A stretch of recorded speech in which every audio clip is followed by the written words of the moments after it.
யோபு அதிகாரம் 24. சர்வ வல்லவருக்கு காலங்கள் மறைக்கப்படாதிருக்க அவரை அறிந்தவர்கள் அவர் நியமித்த நாட்களை அறியாதிருக்கிறதென்ன? சிலர் எல்லை குறிப்புகளை ஒற்றி மந்தைகளை பலாத்காரமாய் சாய்த்து கொண்டு போய் பட்சிக்கிறார்கள். தாய் தகப்பன் இல்லாதவர்களின் கழுதையை ஓட்டிக்கொண்டு போய் விதவையின் மாட்டை ஈடாக எடுத்துக் கொள்ளுகிறார்கள். தேசத்தில் சிறுமைப்பட்டவர்கள் ஏகமாய் ஒழித்துக் கொள்ளத்தக்கதாக எளிமையானவர்களை வழியை விட்டு விலக்குகிறார்கள். இதோ அவர்கள் காட்டு கழுதைகளைப் போல இரை தேட அதிகாலமே தங்கள் வேலைக்கு புறப்படுகிறார்கள். வனாந்தர வெளிதான் அவர்களுக்கும் அவர்கள் பிள்ளைகளுக்கும் ஆகாரம் கொடுக்க வேண்டும். துன்மார்க்கனுடைய வயலில் அவர்கள் அவனுக்காக அறுப்பு அறுத்து அவனுடைய திராட்சை தோட்டத்தின் பழங்களை சேர்க்கிறார்கள். குளிரிலே போர்த்து கொள்ளுகிறதற்கு ஒன்றும் இல்லாததினால் வஸ்திரம் இல்லாமல் ராத்தங்கி மலைகளிலிருந்து வரும் மலைகளிலே நனைந்து ஒதுக்கிடம் இல்லாததினால் கண்மலையிலே அண்டிக் கொள்ளுகிறார்கள். அவர்களோ தகப்பன் இல்லாத பிள்ளையை முலையை விட்டு பறித்து தரித்திரன் போர்த்து கொண்டிருக்கிறதை அடகு வாங்குகிறார்கள்.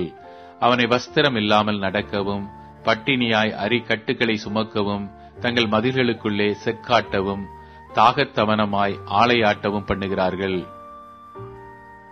ஊரில் மனுஷர் தவிக்கிறார்கள். குற்றுயிராய் கிடக்கிறவர்களின் ஆத்துமா கூப்பிடுகிறது. என்றாலும் தேவன் அதை குற்றமாக அவர்கள் மேல் சுமத்துகிறதில்லை. அவர்கள் வெளிச்சத்துக்கு விரோதமாய் நடக்கிறவர்களின் கூட்டத்தார். அவர்கள் அவருடைய வழிகளை அறியாமலும் அவருடைய பாதைகளில் தரிக்காமலும் இருக்கிறார்கள்.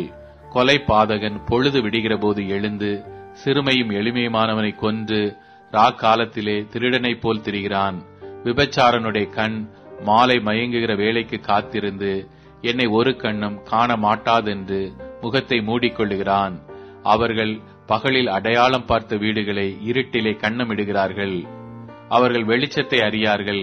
விடியும் காலமும் அவர்களுக்கு மரண இருள் போல் இருக்கிறது. அப்படிப்பட்டவன் மரண இருளின் பயங்கரத்தோடு பழகி இருக்கிறான். நீரோட்டத்தை போல் தீவிரமாய் போவான். தேசத்தில் அவன் பங்கு சபிக்கப்பட்டு போகிறதினால் அவன் திராட்சை தோட்டங்களின் வழியை இனி காண்பதில்லை. வறட்சியும் உஷ்ணமும் உறைந்த மலையை பட்சிக்கும். அப்படியே பாதாளமானது பாவிகளை பட்சிக்கும். அவனை பெற்ற கற்பம் அவனை மறக்கும். புழு திருப்திகரமாய் அவனை தின்னும். அவன் அப்புறம் நினைக்கப்படுவதில்லை. அக்கிரமமானது பட்ட மரத்தை போல முறிந்து விழும். பிள்ளை பெறாத மலடியின் ஆஸ்தியை பட்சித்துவிட்டு விதவைக்கு நன்மை செய்யாதே போகிறான். தன் பலத்தினாலே வல்லவர்களை தன் பாரிசமாக்குகிறான். அவன் எழும்புகிற போது ஒருவனுக்கும் பிராணனை பற்றி நிச்சயமில்லை. தேவன் அவனுக்கு சுக வாழ்வை கட்டளையிட்டால் அதன் மேல் உறுதியாய் நம்பிக்கை வைக்கிறான். ஆனாலும் அவருடைய கண்கள் அப்படிப்பட்டவர்களின் வழிகளுக்கு விரோதமாயிருக்கிறது.